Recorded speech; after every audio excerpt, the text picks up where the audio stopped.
Hello students, welcome to my YouTube channel. आज हम depreciation class +1 chapter number 11 का question number 1 का D और ई पार्ट करेंगे। तो क्वेश्चन को आप बड़े ध्यान से समझें। On 1 January 2005 Rishabh purchase a machinery for ₹42,000।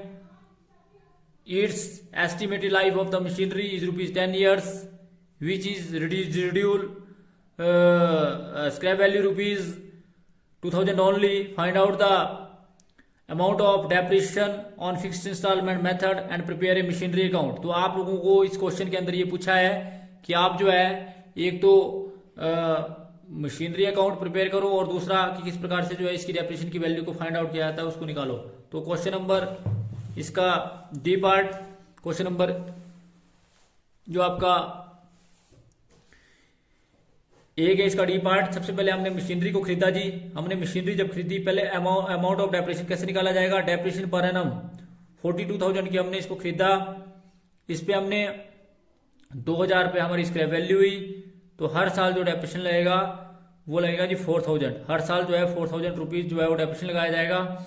तो डेप्रिसिएशन का किस प्रकार से कैलकुलेट किया वो हमने देखा कि हमारे पास cost of asset minus scrap value divide by estimated life of asset. तो हमने मशीनरी अकाउंट बनाना है तो left hand side debit side, right hand side credit side.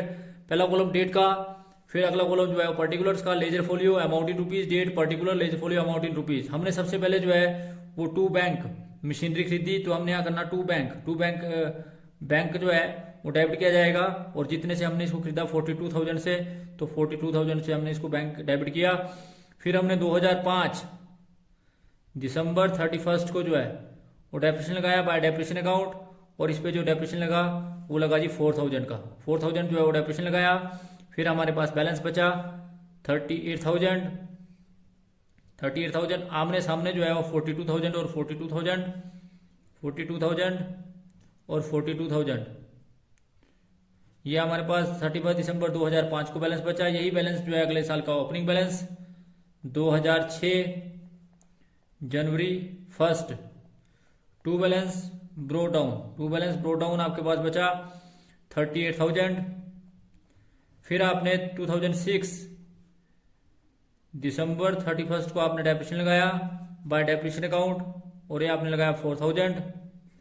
आपके पास बैलेंस बचा बाय बैलेंस कैरी डाउन और आपके पास बैलेंस बचा जी 34,000। आमने सामने टोटल किया, the totalling of both side are equal to each other and that is 38,000 and 38,000। उसके बाद 2007 जनवरी 1 को आपके पास बैलेंस बचा 2 बैलेंस ब्रो डाउन और वो बैलेंस आपके पास बचा 34,000। 2007 दिसंबर 31 को आपने फिर डेप्रिसिएशन लगाया बाय डेप्रिसिएशन अकाउंट और आपने लगाया 4,000। फिर आपके पास बाय बैलेंस कैरी डाउन बचा और बाय बैलेंस कैरी डाउन जो आपके पास बचा वो बचा जी 30,000 and the totalling of both are 31 दिसंबर 2007 को जो है आपके पास बैलेंस 30,000 बचा और the totalling of both side are equal to each other and that is 34,000 and 34,000। उसके बाद 2008 जनवरी 1 टू बैलेंस ब्रो डाउन जो आपके पास आया 30,000। फिर आपने 2008 दिसंबर 31 को इस पे डेप्रिसिएशन लगाया बाय डेप्रिसिएशन अकाउंट और जो आपने डेप्रिसिएशन लगाया वो लगाया जी 4,000 डेप्रिसिएशन लगाने के बाद आपके पास 31 दिसंबर 2008 को जो है वो बैलेंस बचा बाय बैलेंस कैरी डाउन 26,000। आमने सामने जो total of both side are equal to each other and that is 30,000 and 30,000। The totalling of both side are equal to each other.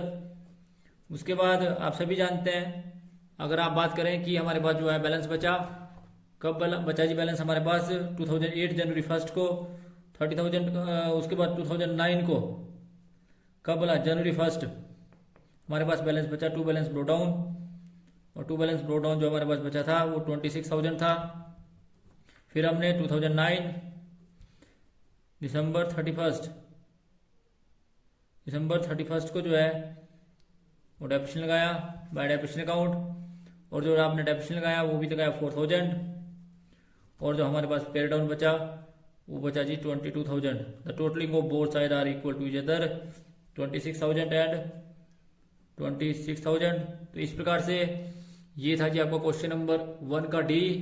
अब हम करेंगे क्वेश्चन नंबर 1 का ई पार्ट, किस प्रकार से इसको किया जाएगा, क्योंकि क्वेश्चन को करने से पहले क्वेश्चन को समझना जो है वो बहुत ज्यादा जरूरी है।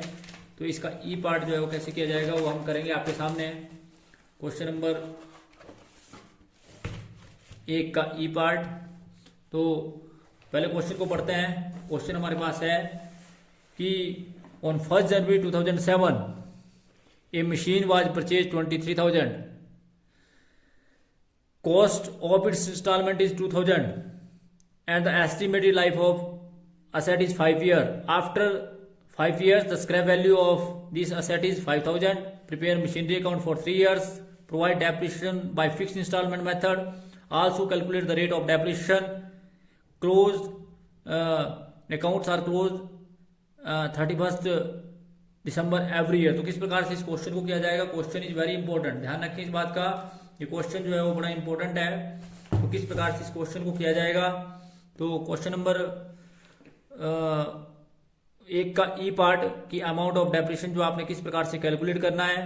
तो अमाउंट ऑफ डेप्रिसिएशन जो है वो कैलकुलेट किया जाएगा कितना जी, 23,000 प्लस 2,000 माइनस 5,000। 23,000 का खरीदा था, 2,000 रुपये खर्चा किया और 5,000 रुपये इसकी स्क्रैप वैल्यू है।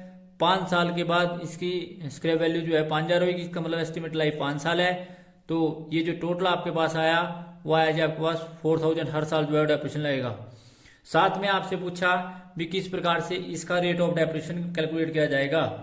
रेट ऑफ डेप्रिसिएशन को कैलकुलेट करने के लिए हम rate of depreciation is equal to amount of depreciation 4,000 divide by cost of asset divide by cost of asset into 100। जब इसको आप कैलकुलेट करेंगे तो ऑटोमेटिकली आपके पास ये जो है वो आएगा 16%। तो इस प्रकार से इसका रेट ऑफ डेप्रिसिएशन जो है वो पर एनम जो है वो लगा है 16%। तो किस प्रकार से इसको कैलकुलेट किया जाएगा, क्योंकि क्वेश्चन के अंदर ये भी पूछा था हमारे से, तो हमने इसको कैलकुलेट करके बताया आपको।